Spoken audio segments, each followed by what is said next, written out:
Messieurs, dames, bien le bonjour. Allez, on se retrouve aujourd'hui pour une petite recette traditionnelle, mais surtout une petite recette qui va vous aider à prendre du poids. Dans ma dernière vidéo, je vous parlais du régime des sumos. D'ailleurs, si vous l'avez vu, champion. Si vous ne l'avez pas vu, je vous conseille d'aller la voir avant de regarder cette vidéo parce que ça vous aidera à comprendre l'histoire qu'il y a derrière ce plat. Puis aussi parce que je me fais pas chier à faire des vidéos pour qu'on les regarde pas. Oh, le dictateur. Va voir ma vidéo. Bref, dans cette vidéo, pour vous la résumer vite fait si vous ne l'avez pas vu, je vous expliquais le régime des sumos et je vous expliquais surtout un plat en particulier, le plat qui est le chanko nabe, le plat qu'on va faire aujourd'hui ensemble. Bon allez, trêve de galijade, commençons de suite la recette. Bon déjà vous l'avez vu, il y a pas mal d'ingrédients pour cette recette, n'ayez pas peur, il n'y a rien de très compliqué, c'est juste de la découpe, un peu de préparation, c'est tranquillou. Hein, c'est un peu la base de cette chaîne.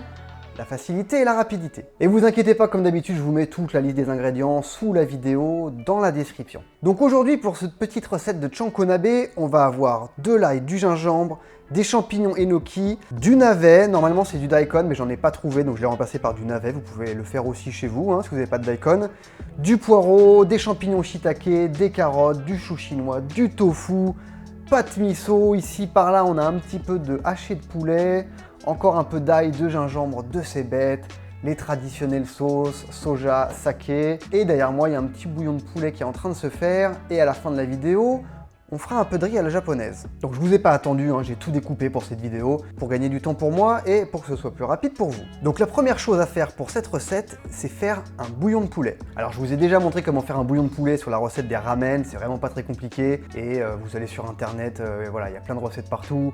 Vous prenez une carcasse de poulet, vous la mettez dans une casserole, vous la faites griller, vous ajoutez des légumes, un peu d'eau, hop, vous couvrez, vous laissez réduire et vous avez un bouillon de poulet. Ou si vous êtes une feignasse, vous prenez un bouillon Knorr de volaille et ça fera très bien l'affaire. Donc dans mon bouillon de poulet, une fois qu'il est prêt, je vais y rajouter de la pâte de miso, rouge ou blanche.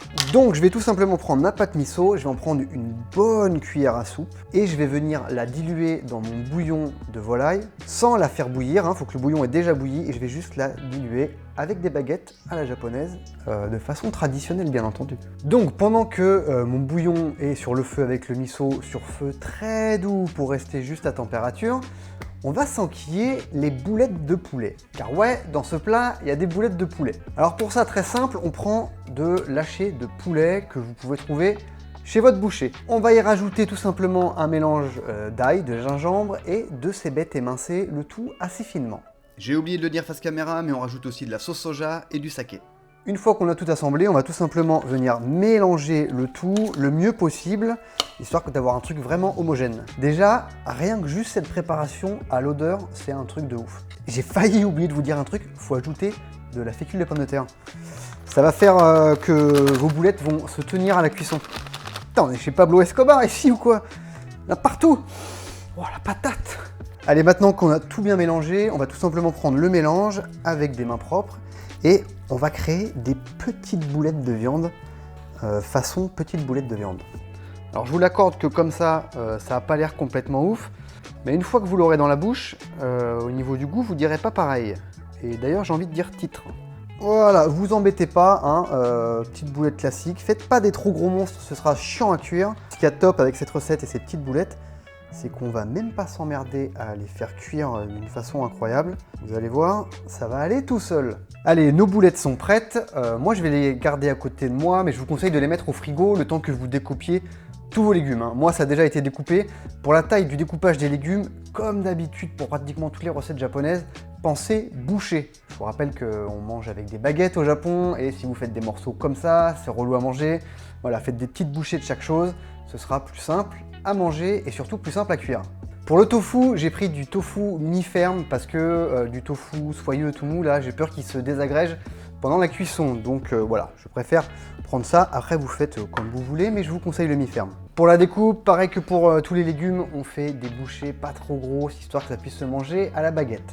Et une fois qu'on a tout découpé, que nos boulettes sont prêtes, que notre bouillon de poulet avec le miso est derrière, tranquillou à moitié chaud, il ne nous reste plus que la cuisson finale. Et pour ça, rien de plus simple. On va prendre notre bouillon volaille miso, on va le mettre dans une grosse casserole, un gros faitout.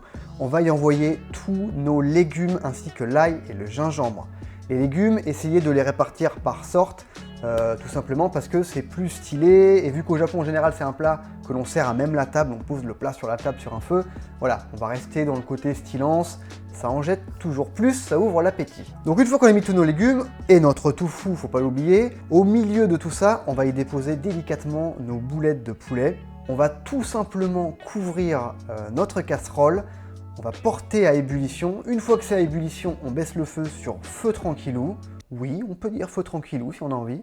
Et on va laisser cuire le tout pendant 20 minutes. Et 20 minutes, c'est exactement le temps qu'il vous faudra pour faire cuire du riz à la japonaise. La vie n'est-elle pas bien faite? Et au bout de ces 20 minutes, eh ben, qu'est-ce qu'on fait? On se sert un bol de riz. On se sert, alors si vous êtes tout seul ou avec des amis, hein, ça va dépendre, mais moi j'aime servir un joli bol avec tout ce qu'on a fait cuire, tout ceci, tout le chankonabe, un bol de riz, un bol de chankonabe, et il n'y aura plus qu'à se la régaler. Ah, j'avais prévenu, hein, facile, rapide, mais excellent.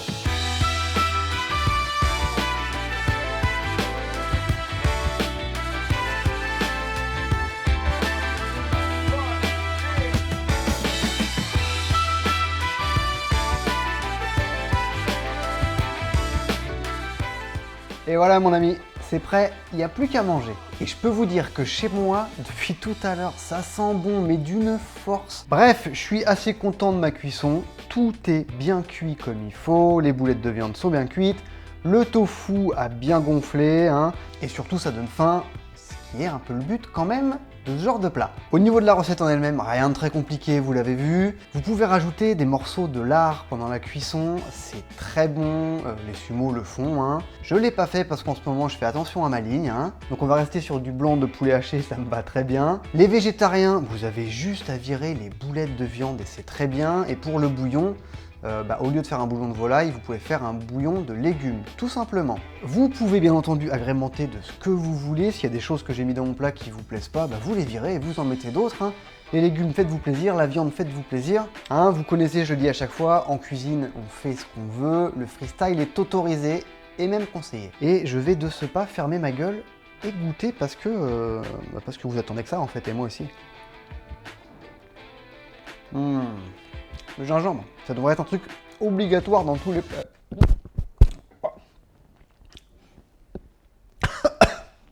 Je m'étouffe. Sa mère. Je pourrais faire une miniature putaclic. Il goûte son plat, ça tourne mal, il meurt. Oh le con. Donc je disais, boulette une dinguerie. Oh là, c'est pas possible, il y a un boulet aujourd'hui là. Qu'est-ce qui m'arrive? T'en fous partout. Deuxième miniature putaclic, il goûte son plat. Ça tourne mal, il repeint sa cuisine. La 7e va vous surprendre. Bienvenue chez Topito. Donc comme d'habitude, si la vidéo vous a plu, le petit abonnement, le commentaire, le pouce bleu, le partage, bref, toutes les conneries habituelles de youtubeurs. Et je vous dis à bientôt pour une nouvelle vidéo. Ciao!